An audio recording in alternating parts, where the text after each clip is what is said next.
Okay, let's have a look at what lesson we have today. This day is God's. It is my gift to him. This day is God's. It is my gift to him. Lesson 242. I will not lead my life alone today. I do not understand the world, and so to try to lead my life alone must be but foolishness. But there is one who knows all that is best for me, and he is glad to make no choices for me but the ones that lead to God. I give this day to him, for I would not delay my coming home, and it is he who knows the way to God. And so we give today to you. We come with wholly open minds. We do not ask for anything that we may think we want. Give us what you would have received by us. You know all our desires and our wants, and you will give us everything we need in helping us to find the way to you.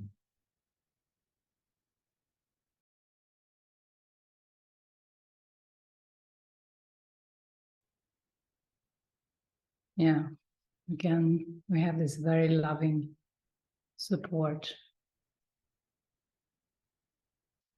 I give my mind and my life and my day over to one who knows all that is best for me.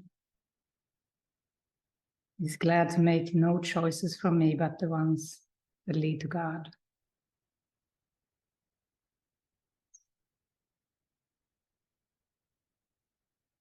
The ego was the seeming one who made time. The ego made days and nights, hours and minutes and seconds, the past and the future, the whole timeline. But today we say this day is God's. It is my gift to him.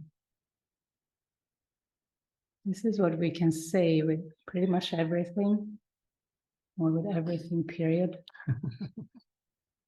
This body is God's. It is my gift to him. This relationship is God's. It is my gift to him. This house is God's. It is my gift to him. This morning session is God's. It is my gift to him. These friends are God's. They are my gift to him. That's how we stay clear of the ego's interpretations of everything. Because the ego made it all up and wanted to use it. Not on our behalf, but to keep us trapped.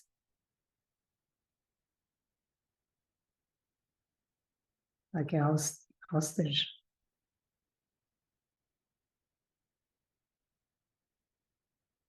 That's why another lesson states, I'm host to God, and hostage to no one and nothing.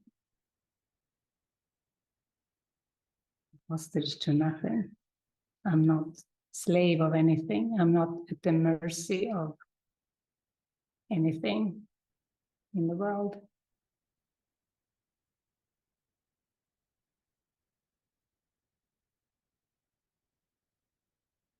That's pretty relaxing.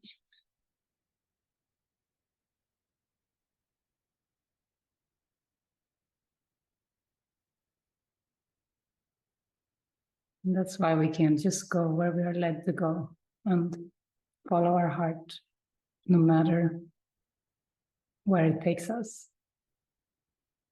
If we have this prayer of, I give it all to God, lead me to what is best for my awakening.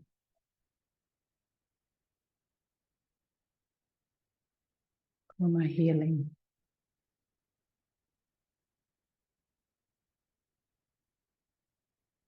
I went to many places having that prayer in my mind, and many like big experiences, and then moving on.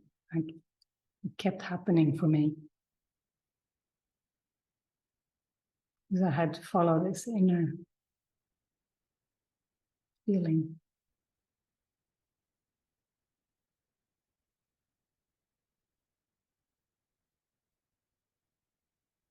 You too, right?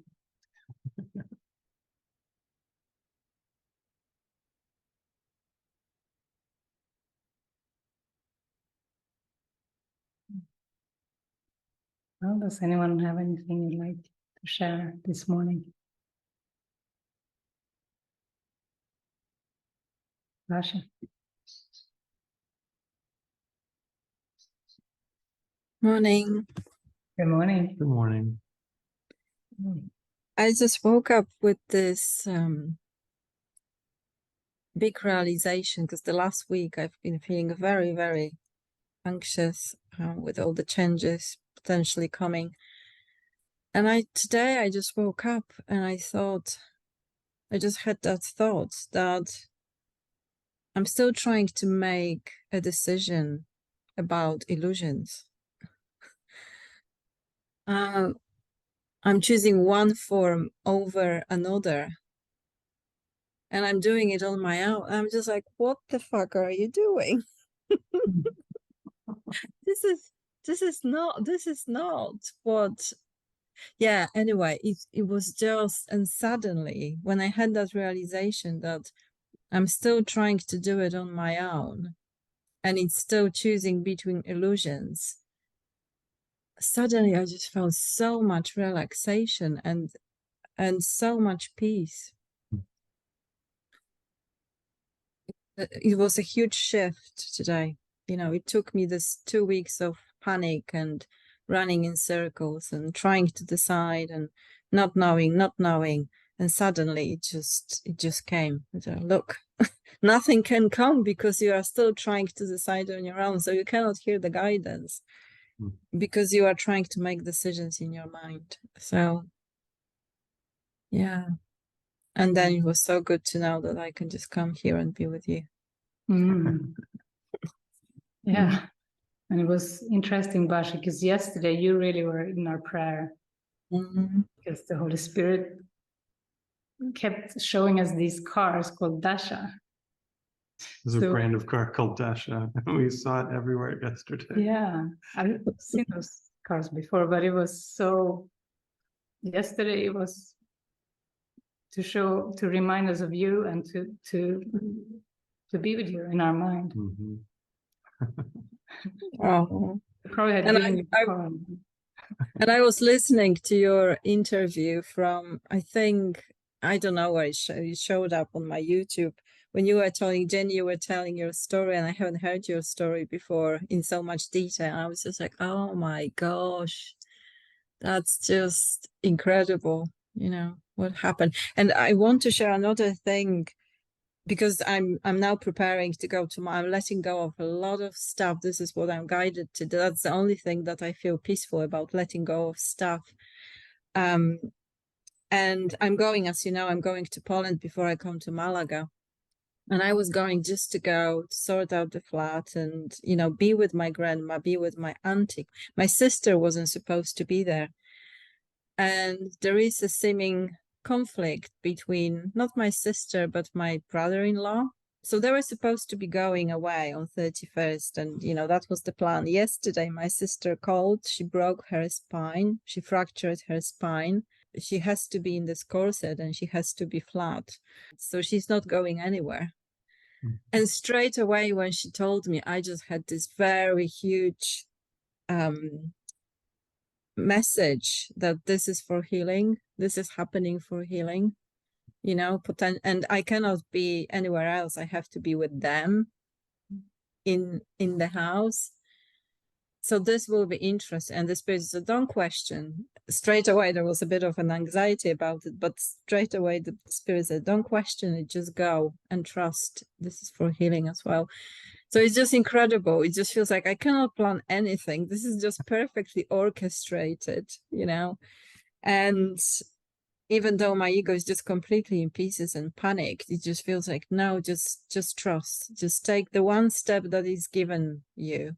Don't have to plan the whole thing. Just take the one step. So yeah, you were in my thoughts as well yesterday. Beautiful.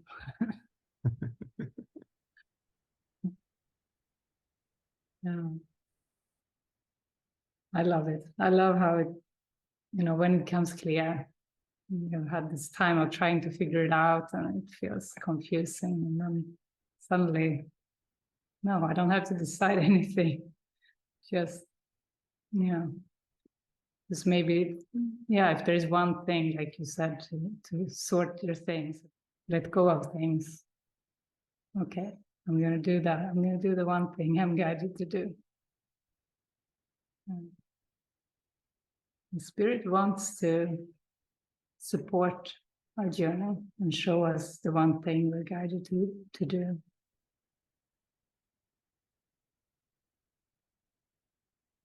You could just ask. And have fun. I forgot to have fun. I'm so serious about everything. So now I'm giving away my stuff with fun. Some of it I have a lot of attachment to, but mostly it's fun. That's awesome.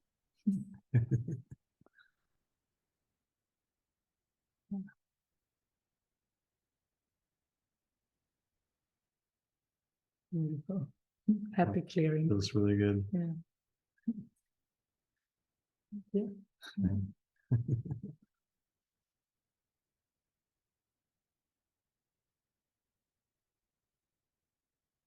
Yeah, it would be good having you here soon.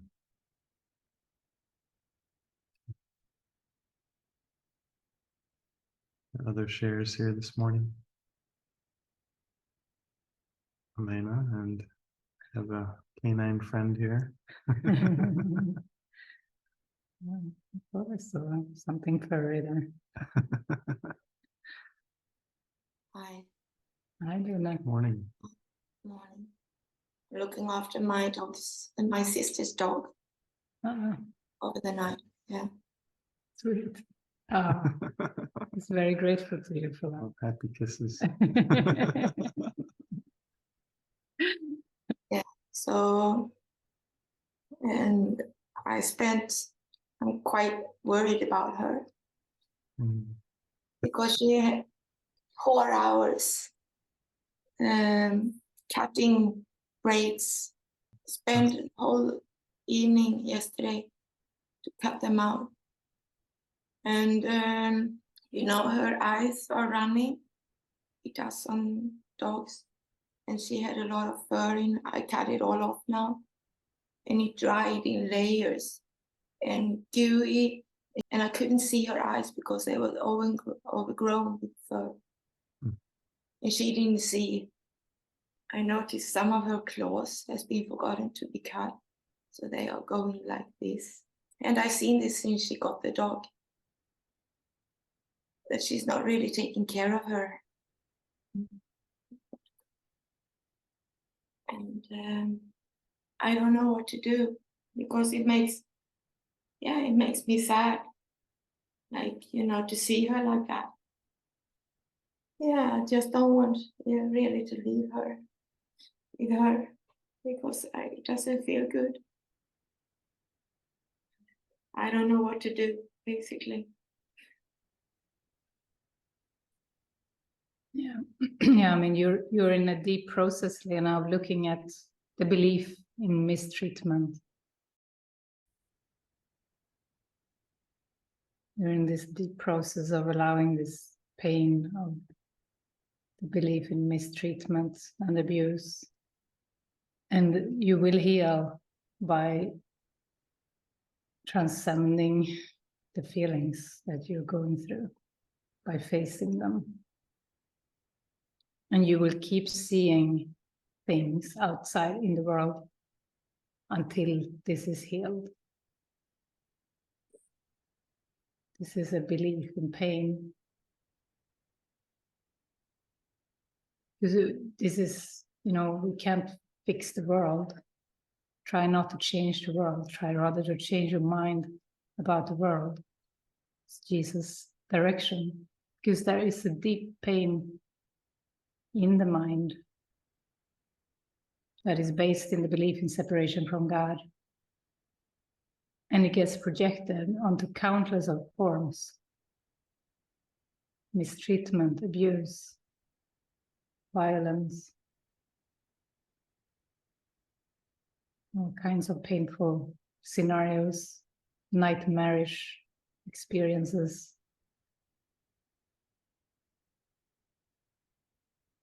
But it's only by going within to our own mind that we can transcend the pain.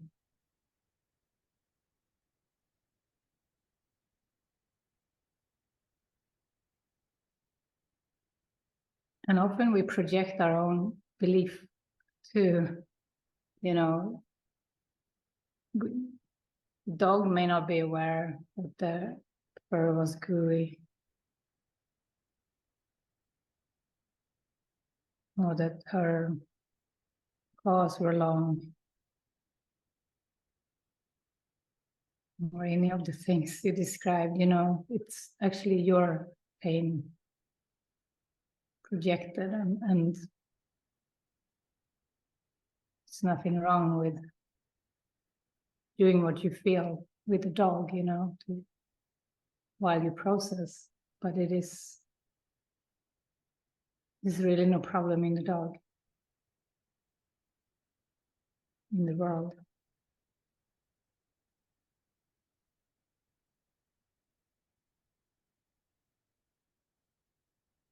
This is how we heal. We really face our perception. You really can face your perception of how you treats the dog.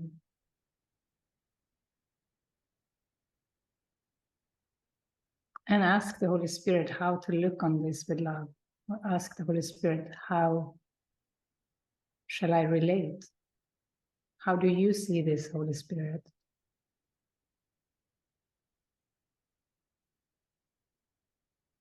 Forgiveness watches and looks and quietly does nothing.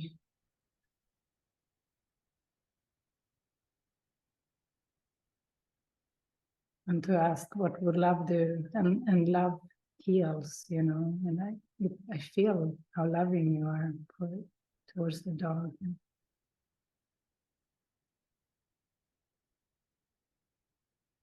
that's beautiful. But this pain that you feel, this belief in mistreatment, that's where you have some forgiveness.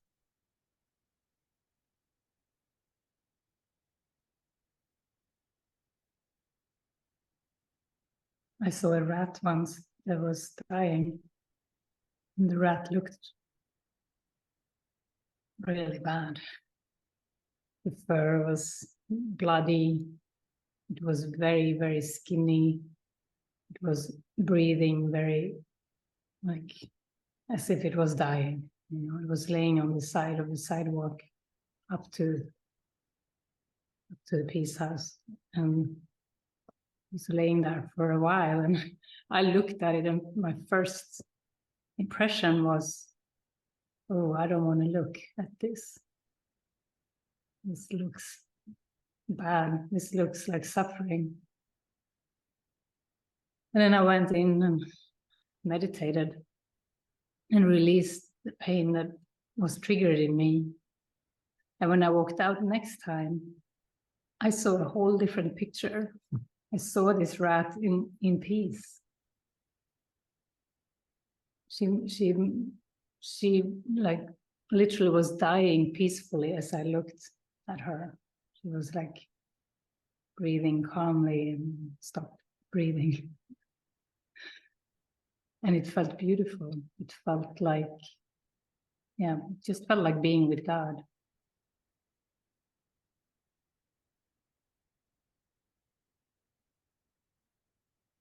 So it is really, all pain is in the mind. Even I think Jesus talks about war scene even in the Course, like to be able to look at a war scene completely at peace, or to see it as the same as a beautiful sunset. And we can do that when we have faced the pain in the mind. The pain is in the mind, not in the world.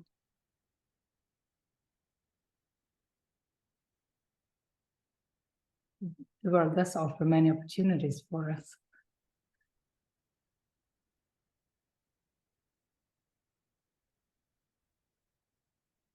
But if we run around to try to fix it and help everywhere, we get exhausted and we don't heal, and we actually don't even help.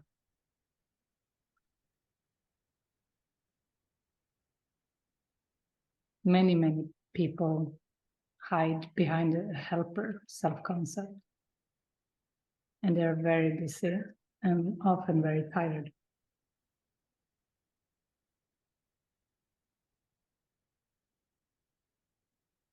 And it's not wrong to be of help and be loving when it is inspired. But first we can ask, we can hand over the perception and release the ones we think need our help. And then the Holy Spirit will show you what is really helpful and loving.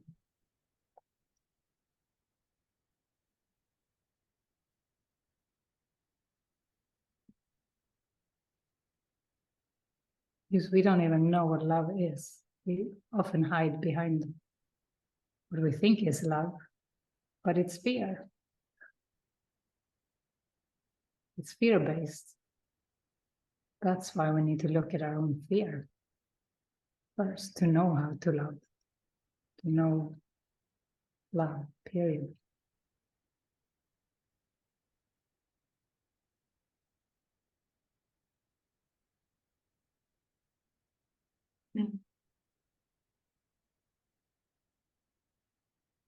Thank you. Yeah. Thank you, Leda.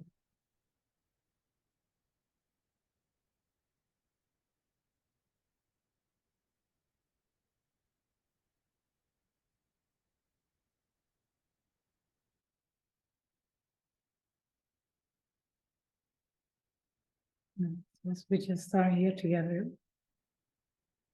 Just keep practicing, hand over all our thoughts, giving them over.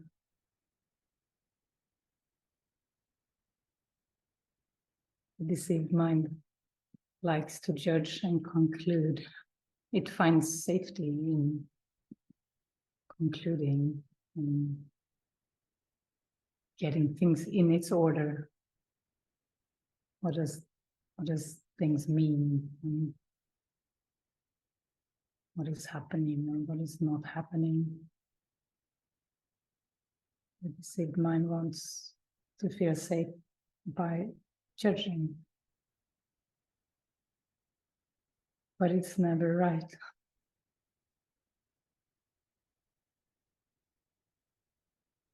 That's why Jesus says to us, judge not.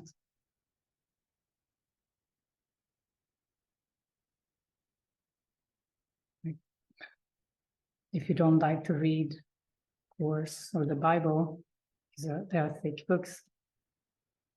I mean, maybe you don't read the Bible anymore. I used to read the Bible in the past. But I think the shortest teaching of Jesus is judge not. And if you don't like to read, you can just take that in.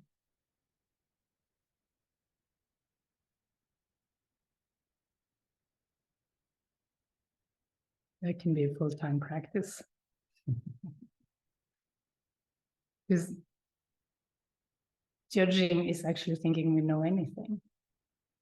It's not just being judgmental the way we often think about it. It's to think we know anything. This is a cup. It's a judgment. Because if I would truly look at this without my past knowledge, Jesus has said to me that I would receive salvation. I would see such beauty. And it happened to me. It happened when I ate an avocado one time. There was no avocado anymore. It was so beautiful. Because I released the judgment, I became present.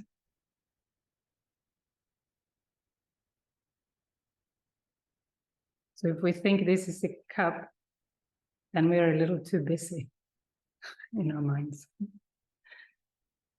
We rush from the past to the future.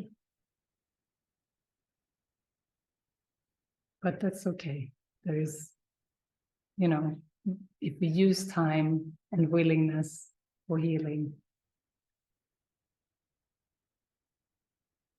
healing is going to come to us.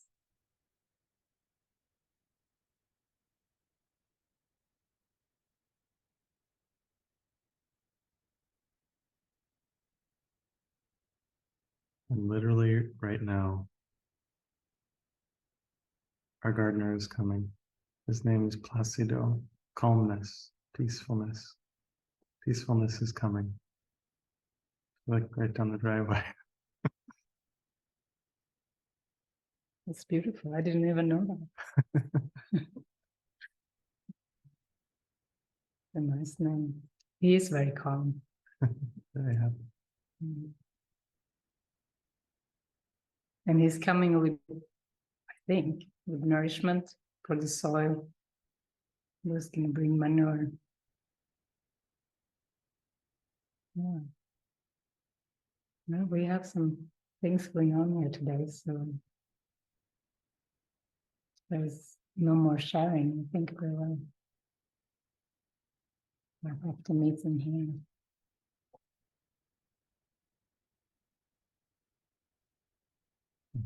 Thanks for joining in. Yeah. Lots of love to you all.